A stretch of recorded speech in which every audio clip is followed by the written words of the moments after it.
Amigos y amigas, gracias por acompañarnos una vez más en su programa CESAN Televisión, que se transmite todas las semanas en este espacio, en el que la Secretaría de Seguridad Alimentaria y Nutricional comparte con ustedes e invitados especiales temas vinculados a la seguridad alimentaria y nutricional. En esta oportunidad vamos a abordar un tema sumamente interesante y es el agua y el cambio climático. Temas que han estado últimamente en la agenda y en varios medios de comunicación, ya que el 22 de marzo se conmemoró el Día Mundial del Agua y el tema del cambio climático es algo que se ha estado abordando a nivel mundial. Así que para hablar sobre este interesante tema, hoy nos acompaña el doctor Edwin Castellanos. Él es decano del Instituto de Investigaciones de la Universidad del Valle de Guatemala y también es miembro del Sistema Guatemalteco de Ciencias del Cambio Climático, y vamos a conversar sobre este interesante tema. Recuerden que para conocer más acerca de las acciones que la Secretaría lleva a cabo, pueden visitar nuestras redes sociales y, por supuesto, nuestras páginas web. Así que, doctor Castellanos, gracias por acompañarnos. Muchas gracias, Grisel, por la invitación. Gracias, doctor. Vamos a empezar conversando sobre el Sistema Guatemalteco de Ciencias del Cambio Climático. ¿Cuál es la función, los objetivos que cumple este sistema? Sí, esta es una iniciativa que empezó en el año 2013 y se creó a raíz de la necesidad de coordinar la investigación alrededor del tema de cambio climático. El sistema entonces agrupa a 10 instituciones del país que estamos trabajando ese tema. De esas 10 instituciones tenemos 5 universidades y tenemos también 2 centros de investigación en ciencias sociales. Tenemos un centro de investigación privado e incluso también 2 instituciones de gobierno, el Ministerio de Ambiente y el INSIBUME. Entonces la idea es de que estas 10 instituciones podamos colaborar para realizar actividades de investigación, actividades de información y también de educación alrededor del tema de cambio climático. Y eso me lleva a la siguiente pregunta, doctor Castellanos. ¿Qué debemos entender por cambio climático? Hemos escuchado muchísimo sobre este tema y hay diversas opiniones, incluso de personas expertas. ¿Qué debemos entender nosotros por cambio climático? Sí, el cambio climático se refiere a la variabilidad del clima, pero a una variabilidad arriba de lo normal. El cambio climático se está derivando de lo que se llama el calentamiento global, que son 2 fenómenos independientes pero relacionados. El calentamiento global se refiere al aumento de la temperatura promedio del planeta y esto es resultado de que hemos estado emitiendo gases que contaminan la atmósfera. Estos gases se les llama de efecto invernadero porque tienen la capacidad de absorber calor. Entonces, entre más gases tengamos en la atmósfera de estos contaminantes, más atrapamos calor y la temperatura del planeta sube. Esa temperatura aumentada, que es el calentamiento global, resulta en un cambio de clima, es decir, en una variabilidad aumentada del clima. Doctor Castellanos, pero el planeta ha cambiado de temperaturas durante mucho tiempo. ¿Cuál es la diferencia ahora con estos cambios de temperatura? Sí, en efecto, el clima siempre ha variado en el planeta. Hemos tenido épocas frías, las edades de hielo que se conocen, hemos tenido épocas más calientes. Actualmente estamos en un periodo que se le llama interglaciar, porque estamos justo en medio de 2 épocas frías, de 2 edades de hielo. Pero estos cambios que se dan en épocas o en tiempos geológicos son cambios mucho más lentos de lo que estamos observando actualmente. Por ejemplo, cuando el planeta se calienta o se enfría de forma natural, usualmente vemos un cambio de temperatura de aproximadamente 1 grado centígrado en un periodo de 1000 años. Mientras que actualmente el calentamiento, que yo le mencionaba anteriormente, está ocurriendo mucho más rápido. Por ejemplo, hemos visto en 100 años, en el último siglo, un calentamiento de 1 grado centígrado. Es decir, es una velocidad 10 veces más rápida de calentamiento. Esto obviamente hace que las especies, los ecosistemas, no tengan tanta oportunidad de adaptarse a estos cambios de temperatura. Doctor, al escuchar 1 grado centígrado pensamos, ay, es muy poquito, ¿verdad? ¿Cómo podemos entender nosotros mejor cuánto equivale eso en cuanto a la temperatura? Sí, es una buena pregunta porque precisamente, por ejemplo, en un día la temperatura puede variar en 10 o más grados, ¿no? Amanece aquí en la capital aproximadamente a 18 grados centígrados, pero ya luego a mediodía tenemos fácilmente 28. Eso quiere decir que en un solo día tenemos una variación de 10 grados centígrados o más. Pero aquí estamos hablando de promedios de todo el planeta. Entonces, estos promedios se toman no solamente sobre todo el planeta, sino durante mucho tiempo.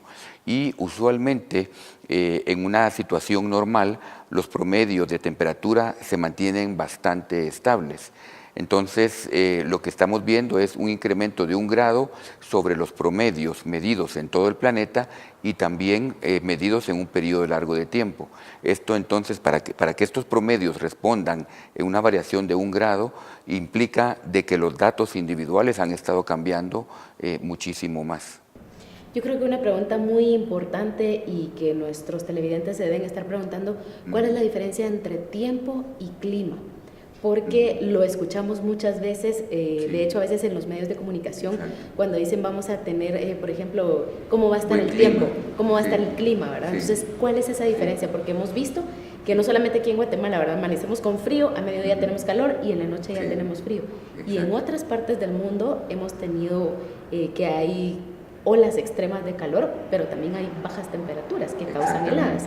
¿Cuál es esa diferencia entonces? Sí, muy buena pregunta, porque en efecto, en términos de lenguaje coloquial, se confunden mucho los dos términos, tiempo y clima. Realmente cuando hablamos de la temperatura de un día, cuando estamos diciendo que amaneció frío, amaneció caliente, ahí estamos hablando del tiempo. Entonces, la forma correcta que los noticieros, por ejemplo, deberían de decirlo es, vamos a dar el estado del tiempo. Y el estado del tiempo, que es cómo está la situación atmosférica en un día dado, ya sea calor, frío, lluvia, nublado, ese estado del tiempo, si usted toma los datos y los promedia durante un periodo de mínimo de 30 años, ese promedio de 30 años es lo que se conoce como clima. Entonces el clima, al ser un promedio, es menos variable que lo que varía día con día. Entonces, por ejemplo, hoy puede estar frío, mañana puede estar caliente, pero sabemos nosotros que el clima de marzo usualmente es caliente. Es decir, cuando promediamos todas las temperaturas de los meses de marzo durante 30 años, usualmente nos da un valor alto, es decir, temperatura caliente. Asimismo, sabemos de que el clima de enero usualmente es frío, es decir, el promedio de muchos años de las temperaturas de enero muestran una temperatura bastante baja. Y esto puede dar lugar a lo que sucede a veces que dicen las personas, es que dijeron, por ejemplo, que hoy iba a llover, pero no llovió, nunca le aciertan, no dicen lo que va a suceder. Creo que hay un malentendido entre los pronósticos que se hacen y me gustaría que usted nos contara un poco cómo se hacen esos pronósticos del clima, del tiempo, pero sobre todo, tal vez no a diario, sino los de hace muchos años y cómo se pronostica el de muchos años a futuro. Sí, es una buena pregunta porque en efecto yo le decía que el estado del tiempo puede ser muy variable, un día frío, un día caliente, un día lluvioso, un día seco. Entonces el tiempo, o sea, la condición momentánea de la atmósfera varía muchísimo. Pero cuando usted saca promedios sobre 30 años o más, esos promedios no varían. Entonces el estado del clima es mucho menos variable que el estado del tiempo. Eso quiere decir que como hay menos variabilidad, es más fácil de predecirlo. Entonces, para mí es más fácil predecir que enero del año entrante va a ser frío, porque yo sé que todos los eneros son fríos. Pero para mí es imposible decir que el 15 de enero del año 2020 va a ser lluvioso, frío o caliente, porque eso ya es muy específico. Ahora, hablando de la otra parte de su pregunta, ¿cómo hacemos para conocer qué ha pasado en el pasado? Bueno, depende qué tanto tiempo nos queramos ir en el pasado. Por ejemplo, si queremos únicamente conocer los últimos 30, 40 o incluso 80 años, nosotros tenemos estaciones meteorológicas en el país, por ejemplo, manejadas por el INSIBUME, que varias de ellas tienen datos de 30, 40 o 50 años. Entonces, usamos esos datos de las estaciones meteorológicas para estudiar cómo estaba el clima en este siglo pasado. Ahora, si queremos irnos más atrás, si queremos irnos varios siglos o incluso miles de años, hay diferentes técnicas, pero una que se utiliza mucho es sacar muestras de los hielos, por ejemplo, los hielos que están en el polo norte o en el polo sur. Esos polos están cubiertos de hielo por capas de varios kilómetros de profundidad. Es decir, hay mucho hielo acumulado.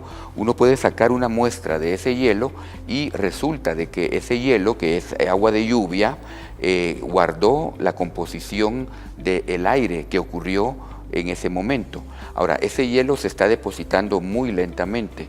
A medida que usted se va más profundo en el hielo, usted está viendo miles de años en el pasado, y viendo la composición del agua en ese hielo, usted puede determinar cómo era el clima hace miles de años.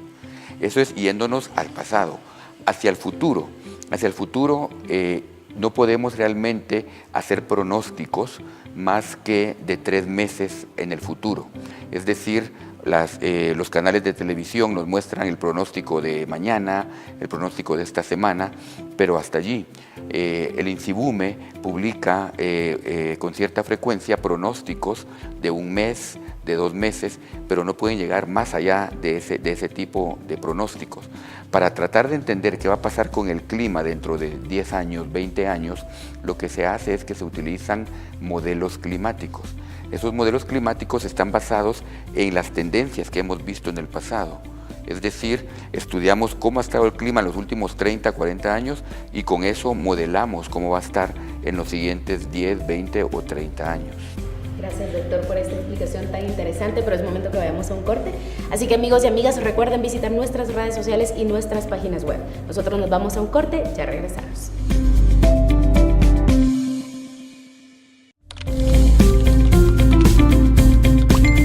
Le invitamos a visitar nuestras redes sociales, Facebook, Twitter, YouTube e Instagram para conocer más sobre seguridad alimentaria y nutricional, así como informarse sobre las acciones interinstitucionales que se llevan a cabo y datos sobre monitoreos en el www.cesan.gov.gt y www.cinsan.gov.gt.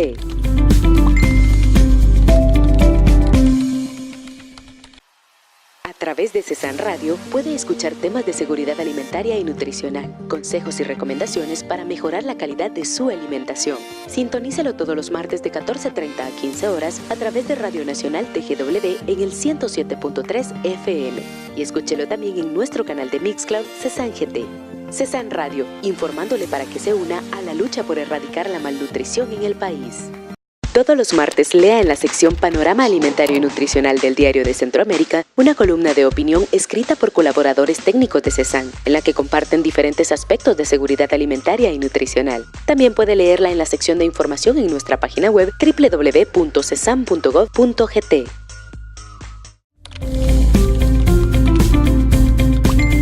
Le invitamos a visitar nuestras redes sociales, Facebook, Twitter, YouTube e Instagram para conocer más sobre seguridad alimentaria y nutricional, así como informarse sobre las acciones interinstitucionales que se llevan a cabo y datos sobre monitoreos en el www.cesan.gov.gt y www.cinsan.gov.gt.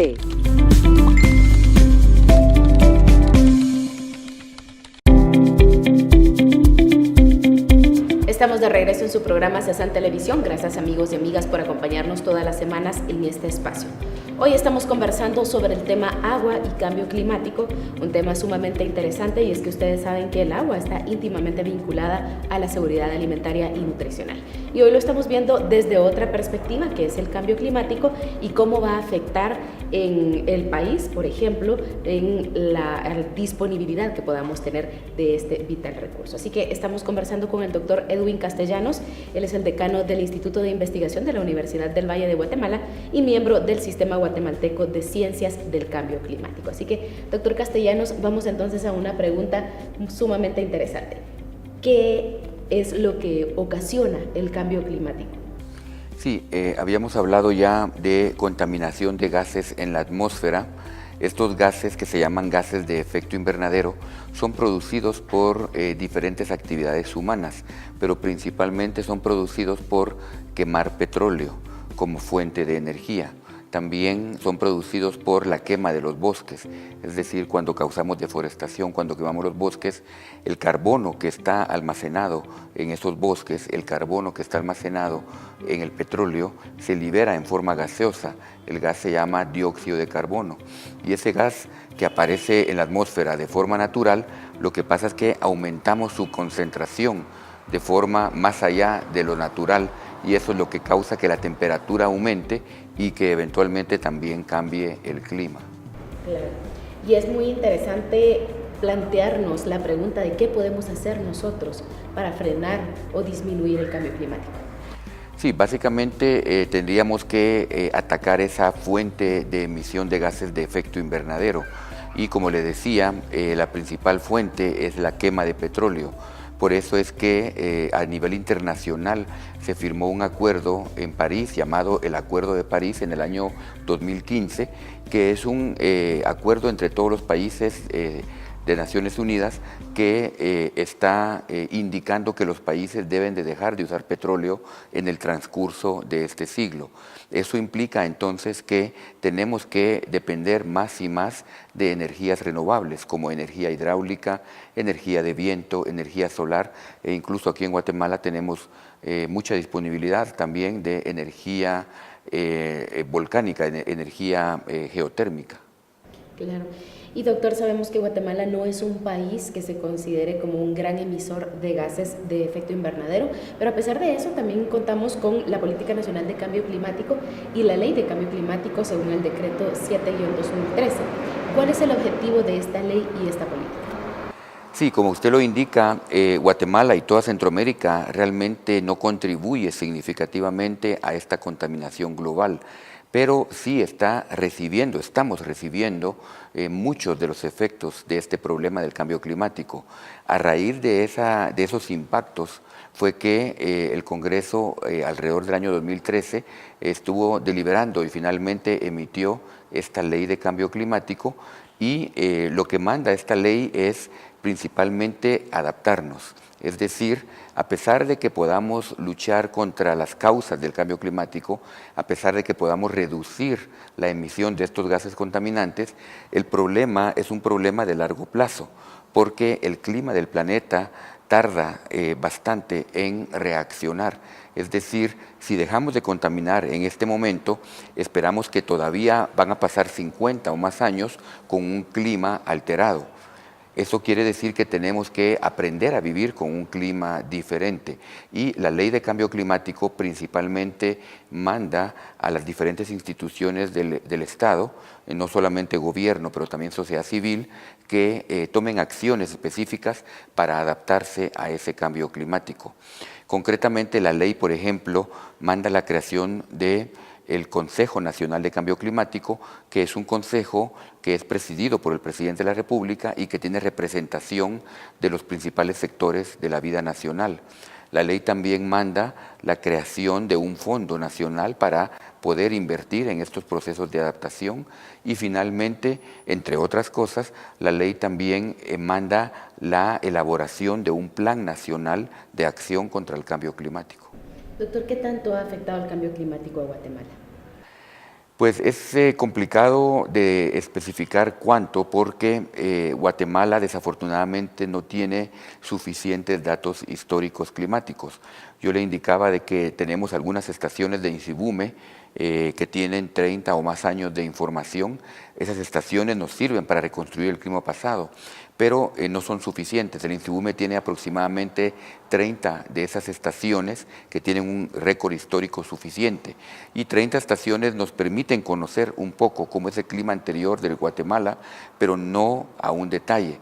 En todo caso, lo que sí hemos visto es que en las últimas 2 décadas hemos tenido extremos de clima que parecieran no ser normales. Por ejemplo, en la primera década de este siglo, del año 2000 al 2010, un poco más, 2012, tuvimos exceso de lluvia. Teníamos una serie de huracanes, tenemos el Ágata, el Stan, el Mitch, que pasaron por la región y causaron muchos estragos, mucha lluvia. Pero luego, en la década actual, lo que estamos observando es una disminución de la cantidad de lluvia. De hecho, en los últimos 6 años ha sido muy evidente que el inicio de la época lluviosa se retrasa. Es decir, las aguas de mayo, que son las más importantes para los agricultores, no llegan, sino que están llegando en junio, julio o incluso hasta agosto. Y precisamente, ya que menciona el tema de lluvias, doctor, en el tema del agua, ¿cuánto ha afectado el cambio climático? Y supongo que hay algunas áreas que han sido más afectadas. Sí, básicamente tenemos entonces esta variabilidad en la lluvia que está complicando la situación especialmente para los pequeños agricultores que dependen de esa lluvia para regar sus campos. Los agricultores normalmente siembran en el mes de abril esperando que venga la lluvia en mayo, pero si la lluvia no llega tienen un riesgo más alto de perder sus cosechas. Estos agricultores de por sí están ya en una situación bastante precaria de inseguridad alimentaria, pero con esta pérdida de cosecha la inseguridad alimentaria puede subir más e incluso terminar causando hambrunas. Esto es más evidente en las áreas más secas del país, el llamado corredor seco en el oriente, pero también es evidente en la parte más pobre del país, que sería el área de las Verapaces y el área de Quiché, donde la gente ya está en un nivel de inseguridad alimentaria alto y con esta variabilidad de lluvia la inseguridad alimentaria ha subido. La falta de agua en algunas regiones, sabemos que hay áreas donde el agua es muy escasa. ¿Puede estar asociado esto al cambio climático? Podría estar en parte, pero realmente a pesar de que la lluvia en esta década ha disminuido, a pesar de que la lluvia ha venido más tarde, todavía en Guatemala tenemos suficiente lluvia. Realmente Guatemala, por estar en la región en la que está, el trópico, tiene una bendición de tener tanta lluvia. El problema que tenemos es que tenemos en muchos lugares del país 6 meses en los cuales tenemos lluvia suficiente, pero luego pasamos a 6 meses en los cuales prácticamente no llueve. Entonces lo que está ocurriendo es de que en un momento dado del año sí tenemos un exceso de agua, pero en otro momento tenemos una necesidad. También tenemos lugares más secos, como dijimos el oriente, el corredor seco, lugares más húmedos, como el occidente. Entonces, lo que tenemos es que en promedio en todo el país tenemos un exceso de agua, pero en lugares específicos y en momentos específicos puede haber una escasez o una sequía. ¿Qué debemos hacer entonces, doctor, para mitigar esos efectos del cambio climático respecto al agua? Pues como le decía, tenemos áreas donde tenemos mucha agua y áreas donde tenemos poca agua. Entonces, una opción podría ser movilizar agua de una región a otra. También tenemos 6 meses en los cuales tenemos mucha lluvia, usualmente, a veces no tanto, y tenemos luego 6 meses donde estamos necesitando tener esa lluvia. Entonces tenemos que invertir más esfuerzos y dinero en almacenar agua. Otros países que tienen mucha menos agua que nosotros logran pasar muy bien las épocas de sequía porque tienen mucho almacenamiento de agua. Y este almacenamiento puede hacerse a todo nivel, desde una represa grande como en una hidroeléctrica hasta tanques que puedan abastecer a una comunidad o incluso un tanque pequeño para un hogar. Entonces, lo importante es que en la época de lluvia logremos cosechar agua, así se le llama en el término técnico, para poder almacenarla y tener esa agua disponible cuando la necesitemos. También es importante para los agricultores que dependen de la lluvia, especialmente los pequeños agricultores, que tengan sistemas de riego. Imagínese que usted siembra esperando que llueva en mayo, pero no llueve, pero si usted tiene un sistema en el cual puede regar su cultivo, la probabilidad de que lo pierda es mucho menor. Entonces, trasvase o movimiento de agua, almacenamiento y finalmente sistemas de riego son como 3 puntos importantes para adaptarnos a esta variabilidad. Muchísimas gracias, doctor Castellanos, por haber compartido con nosotros esta información tan importante. Muchas gracias a usted por la invitación y gracias al público por su atención. Muchas gracias. Y gracias a ustedes también, amigos y amigas, por habernos acompañado en su programa CESAN Televisión. Recuerden, todas las semanas abordamos diferentes temas vinculados a la seguridad alimentaria y nutricional. Así que no se pierdan nuestros programas y recuerden que los pueden volver a ver a través de nuestro canal de YouTube CESAN GT, así como nuestros programas de radio los pueden volver a escuchar en nuestro canal de Mixcloud CESAN GT. Gracias por habernos acompañado en esta emisión. Nos vemos la próxima semana.